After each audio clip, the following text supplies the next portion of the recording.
Taurus, hi! Welcome to Mystic Queen PH at titignan natin kung ano yung parating sa inyo in the next 7 days from the time na mapanood nyo ang reading na to. This is a timeless reading, so anytime na mapanood nyo to, as long as makaka-resonate kayo, this reading is for you. So if you're interested in private readings, meron tayong promo ngayon, 25% discount sa mga tarot reading services sa buong November 2024. So kung gusto niyo mag-book, meron tayong link sa description at sa pinned comment. Paki-check niyo na lang yung information kung paano mag-book for a private reading. Okay, let's see. Taurus, what's coming to you in the next 7 days? Next 7 days. Okay. Wow. Isa pa. Marami kang reasons para mag-enjoy, mag-relax in the next 7 days, Taurus. Yung iba sa inyo, you might be going on a vacation with your family, with your loved ones, lalo na kung kayo ay bagong kasal, or meron kayong isi-celebrate na anniversary with your special person. So there are a lot of things going on in the next 7 days. You're going to be very busy. And at the same time, magiging may time ka rin for relaxation. Definitely merong healing dito. Healing from your past, healing from a connection with someone, or anything na parang nagbigay sa'yo ng devastation in the past, na parang you feel betrayed or you felt na parang may failure sa buhay mo. So ngayon you are bumabalik ka na, no? Kumbaga nakaka-recover ka na from that. So let's see, what is the 8 of Wands? Meron ka important message na marireceive ngayon. Uy, Taurus, if you are single, merong admiration from someone wants to send you gifts, or may nagpapapansin. I think hindi lang isa to, pwedeng multiple people, lalo na at ikaw ay nakikita na lang nagbo-bloom, you are in your own element, mala Diyosa, mala Adonis ang inyong itsura ngayon. So I see you na getting a lot of compliments from others, na uy, ang ganda ng hair mo, or uy, ang ganda ng ng skin mo, yung mga ganon. Let's see, what is the 4 of Swords? The Emperor. Uy. Okay. So maaring yung iba sa inyo, if you are planning na yung mag-take ng leave, no? At sabihin mo sa boss mo, boss, mag-leave muna ako. Yes, papayagan ka ng boss mo. Maari ring yung iba sa inyo, meron kayong aasikasuhin outside of your career or your business. So ibang bagay to, no? Ibang project, ibang interest na kailangan nyo ng focus para yun lang yung iisipin ninyo. Let's see, what is the Star? The 9 of Pentacles. Wow! So financially, no, you are really recovering from losses.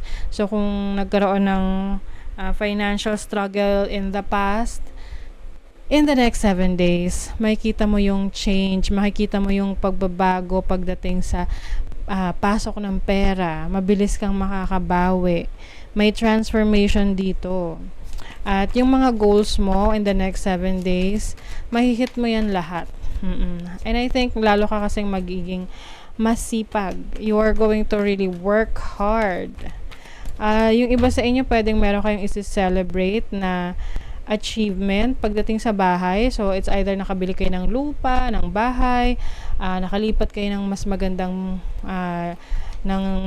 bahay, or finally nakabayad na kayo ng loan ninyo sa bahay, or may decoration na gagawin, or merong major event sa inyong bahay in the next 7 days. Or maari ring merong magagandang transaction na mangyayari sa bahay ninyo, transaction sa negosyo, transaction sa investments. Okay, in the next 7 days, what is the King of Wands? The King of Wands, the Moon. The Moon is your instinct, your emotions. I think you're going to follow. If-follow mo kung saan ka dinadala ng iyong intuition pagdating sa mga bagay na i-explore mo sa buhay mo. Let's say, naramdaman mo na, uy, gusto kong i-explore ang let's say tarot, or gusto mong explore astrology, gusto mong explore ang baking, ang kung ano mang interest mo. Okay, you're going to be very connected to your instinct, to your emotions, to your intuition. So yan yung parang magiging guide mo sa mga adventures mo in the next 7 days. There's also freedom. So I think very healing for you, Taurus, yung pagta-travel ninyo. So kung may plans kayo of traveling in the next 7 days, wag na kayo mag-atubili, no? Ituloy nyo yan, wag nyo na i-postpone. Dahil merong magandang maidudulot yan sa'yo. Pwedeng meron kang mamimit na mga bagong connections that will help you to start a business or learn something new. Okay? Let's see. Oh, go the distance. Oh, talagang you are taking extra effort, extra mile kumbaga, para ma-achieve mo yung target mo. Ayan, oh. Malapit na, you are very close in achieving your goals, Taurus. Kailangan lang talaga dyan focus, consistency. You always need to show up. You have to be consistent. Talagang you are stretching. Ni-stretch mo talaga yung sarili mo para ma-accomplish mo lahat.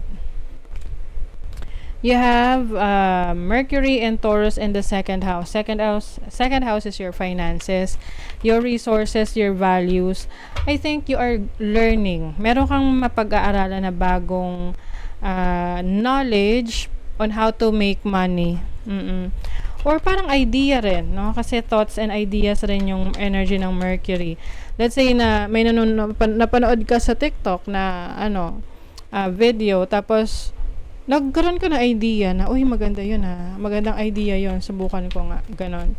So, it will lead you to a new idea or inspiration. You have Venus in Libra in the 7th house. So, merong kang relationship or connection with someone na parang nagugulimihanan ka kung ano yung gagawin mo sa connection mo sa kanya. Whether tatanggapin mo ba ang kanyang proposal o ang kanyang intentions towards you, or yung iba pwedeng you want to separate. Or pwede rin namang meron kayong, kung if you are in a relationship right now, meron kayong kailangang pag-desisyonan mag-partner. Okay, so may adjustments dito pagdating sa finances ninyo. I think mas nagiging matipid ka ngayon. Oo, kasi mas gusto mo na magamit yung pera mo sa mas kapaki-pakinabang na bagay. Ayan, meron kang talent sa writing, content creation. O, so yung iba sa inyo, kung balak nyo na maging content creator, so i-push nyo lang yan kasi merong magandang kahihinatnan yan. Sa love life, uy, may magsusorry. Nagre-regret siya sa kanyang actions. Oo. Pero I think yung iba sa inyo, kahit na magsusorry to, pwede kasing nakapag-desisyon na kayo of letting go of this person, and alam mo na marami pang pwedeng mangyaring maganda sa buhay mo, sa relationship mo, kahit na ile-let go mo na tong taong to or situation na to.